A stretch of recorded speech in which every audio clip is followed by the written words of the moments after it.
VTV Telangana news కి స్వాగతం. నాగోల్ పరిధి మమతానగర్ బసవేశ్వర కాలనీలోని శ్రీ బ్రహ్మరాంబ సమేత మల్లికార్జున మరకత లింగస్వామి ఆలయంలో శ్రీశైల మల్లికార్జున సమాజోత్తన ఫౌండేషన్ ట్రస్ట్ ఆధ్వర్యంలో శుక్రవారం నాడు చైత్రమాస వసంత నవరాత్రి ఉత్సవాలలో భాగంగా 108 కొబ్బరి బొండాలతో తాంబూలాలతో అక్కమ్మదేవి అమ్మవారికి ఎంతో భక్తి శ్రద్ధలతో అర్చనలు చేశారు. ఈ సందర్భంగా మహిళలు పెద్ద ఎత్తున పాల్గొని లలిత సహస్రనామ పారాయణం భజనలు అర్చనలు ఎంతో ఘనంగా నిర్వహించారు. ఈ సందర్భంగా నిర్వాహకులు మాట్లాడుతూ ఈ విధంగా ఈ రోజు జరుపుకోవడం వల్ల ఎంతో పుణ్యమని, మన స్థితి బాగుంటుందని, మనసులో స్థిరత్వం ఏర్పడుతుందని, ఇలా అందరూ కలిసిమెలిసి చేసుకోవడం వల్ల ఎన్నో మంచి ప్రయోజనాలు కలుగుతాయని తెలిపారు. ఆ అక్కమ్మదేవి దయ వల్ల ప్రజలందరూ బాగుండాలని కోరారు. ఈ నెల 16, 17, 18 తేదీలలో శ్రీ బ్రహ్మరాంబ మల్లికార్జున స్వామి మరకత లింగం ఆలయ ప్రథమ వార్షికోత్సవం ఉంటుందని, అందులో కాలనీవాసులు, ఇతర కాలనీవాసులు, భక్తులు, పెద్దలు, పిల్లలు పెద్ద ఎత్తున పాల్గొని విజయవంతం చేయవలసిందిగా పిలుపునిచ్చారు. ఈ కార్యక్రమంలో ఆలయ జనరల్ సెక్రటరీ వాలి బసవరాజు, కోశాధికారి జగదేవ్ వీరమట్టు, మిగతా కార్యవర్గ సభ్యులు, మహిళా అధ్యక్షురాలు అన్నపూర్ణ, ఉమాదేవి, చంద్రకళ, రాజ్యలక్ష్మి, మిగతా మహిళా మనులు పెద్ద ఎత్తున పాల్గొన్నారు.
దేవాలయంలో అంగరంగ వైభవపేతంగా మహిళలందరి యొక్క సాన్నిధ్యంలో అమ్మవారికి అష్టోత్తర పూర్ణ ఫలార్చన అంటే పూర్ణ ఫలము అంటే కొబ్బరి బోడలు 108 కొబ్బరి బోడాలతో మరియు తాంబూలాలతో అమ్మవారికి అర్చన చేయడం జరిగింది.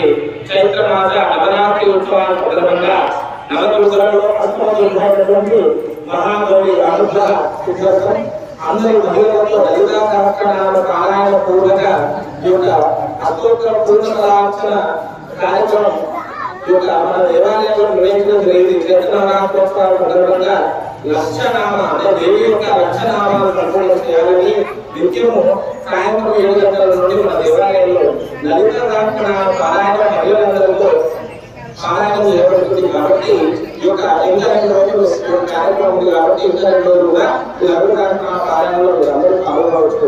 అదేవిధంగా మన దేవాలయం ప్రారంభించబడి సంవత్సరమైన కాలంగా ప్రథమ వార్షికోత్సవ మహోత్సవాన్ని అంగరంగ వైభవంగా నిర్వహిస్తున్నాం. ఏప్రిల్ 16, 17, 18 3 రోజులు త్రయాత్మిక దీక్షాపూర్వక వార్షికోత్సవాన్ని నిర్వహిస్తున్నాం. జగద్గురువుల శ్రీశైల జగద్గురువులు డాక్టర్ శరత్కాల వారి యొక్క దివ్య సాన్నిధ్యంలో ఈ యొక్క కార్యక్రమాన్ని నిర్వహిస్తున్నాం. అదేవిధంగా ఈ యొక్క వార్షికోత్సవ భాగంగా త్రయాత్మిక దీక్షాపూర్వక వార్షికోత్సవ భాగంగా తయారు దీక్షాపూర్వక శతరుద్ర యాగాన్ని నిర్వహిస్తున్నాం. శతరుద్ర యాగం అంటే మన ఇంట్లో చేసేది హోమము, నాటకాలలో హోమము, కానీ 3 రోజులు లోక కళ్యాణార్థం చేసేది యాగం. కాబట్టి ఈ యాగం ఎందుకు కోసం చేస్తున్నాము అంటే ప్రతి ప్రజాభ్యాం పరివారణ న్యాయేన సాధ్యేన గోత్రామనేది సమస్తరికం లోకా లోకమంతా ఉండాలని చెప్పేసి 3 రోజులు ఈ యొక్క యాగాన్ని నిర్విరామంగా నిర్వహిస్తున్నాము. 121 శతాబ్ద పారాయణ పైన యాగాన్ని మన పరామకమైన మల్లికార్జున దేవాలయంలో వార్షికోత్సవ సందర్భంగా నిర్వహిస్తున్నాము. ఈ యొక్క యాగంలో పాల్గొనే వారు దేవాలయంలో మీరు ముందుగా సంప్రదింపులు జరపాలి. అదేవిధంగా ఈ యొక్క యాగంలో పాల్గొనాలని తన పేరును నమోదు చేసుకోవాలి. దీక్షాపత్రులై ఉండాలి. ఎందుకంటే దీక్ష పూర్వకంగా ఈ యొక్క యాగాన్ని చేసినట్టయితే వారికి శీఘ్రాతి శీఘ్రంగా వారి మనసులో అనుకున్నటువంటి కోరికలు నెరవేరుతాయి. ఎందుకు అసలు ఈ యొక్క యాగం యొక్క విశిష్టత ఏమిటి అని అంటే యజ్ఞయాగాదులు ఎందుకు చేయాలంటే యజ్ఞయాగాదుల వల్ల మేఘావృతమై వర్షము కురిసి నదుల నుండి సముద్రంలోకి పోతాయట. ఆ సముద్రం నుంచి మళ్ళీ మేఘావృతమై పాడి పంటల మీద వర్షాలు కురుస్తాయట. వర్షాలు సమృద్ధిగా కురిసి రైతులందరూ పాడి పంటలు ఎక్కువగా పండించి ఆ యొక్క ఆహారాన్ని తిన్న మనం పుష్టిగా ఉండి నిత్యము శక్తిగా ఉండి ఈ యొక్క ఆధ్యాత్మిక చింతన కలిగి ఉండి ఆ భగవంతుని యొక్క శక్తి కృపా కటాక్షాలతో మనందరం కూడా ఆయు ఆరోగ్యాలతో ఉండాలి, లోకమంతా అద్భుతంగా ఉండాలి అనే యొక్క సంకల్పంతో యజ్ఞయాగాలను నిర్వహిస్తారు. ఆ క్రమానుసారంగా మన దేవాలయంలో కూడా శతరుద్ర యాగాన్ని నిర్వహిస్తున్నాం. కాబట్టి ఈ యాగంలో పాల్గొనే వారందరూ ముందుగా దేవాలయంలో మీరు ముందుగా పేరుని నమోదు చేసుకోవాలి. అదేవిధంగా 16-17 వివిధమైనటువంటి పూజాగ్రహం కూడా నిర్వహిస్తున్నాం. కాబట్టి మహిళలందరూ ఈ కార్యక్రమంలో పాల్గొని అత్యధికంగా పాల్గొని ఈ యొక్క కార్యక్రమానికి పాల్గొన్న వారందరికీ రమరామకమైన జనగాన్ని భగవానికి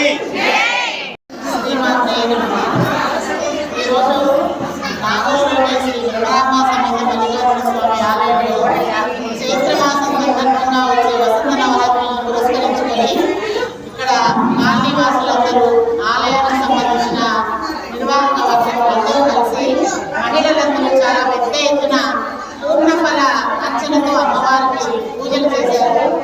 తర్వాత లలితా పారాయణ కూడా చాలా చక్కగా నిర్వహించారు. ఆ తర్వాత భజన కార్యక్రమం జరిగింది. కాలనీ వాళ్ళే కాకుండా నేనైతే దిక్షునగర్ నుంచి వచ్చాను. చాలా మంది మహిళలు ఈ పూజ చాలా ఘనంగా జరుగుతున్నదని చెప్పి వచ్చేసారు. చాలా చక్కగా జరిగింది. అమ్మవారి దీవెనలు అందరిపైన ఉండాలని, ఆమె అందరినీ కరుణించి అందరినీ చల్లగా చూడాలని చెప్పేసి వేడుకుంటున్నాను. ఈ పూజ చేయించిన వాళ్ళు చాలా ధన్యులు. ఎందుకంటే ఇంత పెద్ద మొత్తంలో అందరినీ కృష్ణుని అందరినీ ఆహ్వానించి పూజ చేయించి ఈ పూజ కూడా ఘనంగా జరిగి దేవాలయానికి చాలా మంచి కీర్తి ప్రతిష్టలు వస్తాయి ఇలాంటి పూజల వల్ల. అది చేసిన వాళ్ళకి అందరూ సహకరించే వాళ్ళకి అందరికీ కూడా అమ్మవారి పూజ చేయడం వల్ల చాలా ప్రయోజనాలు ఏంటి అనేది మనం చెప్పలేము. ఆవిడ కర్ణముఖంగా మనకు లభిస్తుంది. ఆవిడ పూజ చేస్తున్నందువల్ల మనసులో స్థిరత్వం ఏర్పడుతుంది. చాలా చక్కటి మనస్థితిని కలిగి ఉంటారు వాళ్ళందరూ కూడా. ఈ పూజ చేయడం వల్ల చాలా మంది ఒకళ్ళకొకళ్ళు అందరూ కలగలిసిపోవడం అనేది జరుగుతూ ఉంటుంది. సమాజంలో ఎవరెవరు ఎక్కడెక్కడ ఉన్నా కూడా అందరూ ఒక చోట చేస్తారు కాబట్టి మంచి వాతావరణాన్ని ఏర్పడుతుంది పూజల వల్ల. అందుకోసమని అందరూ కలిసి మెలిసి దేవాలయాల్లో పూజ చేసుకుంటే చాలా బాగుంటుందని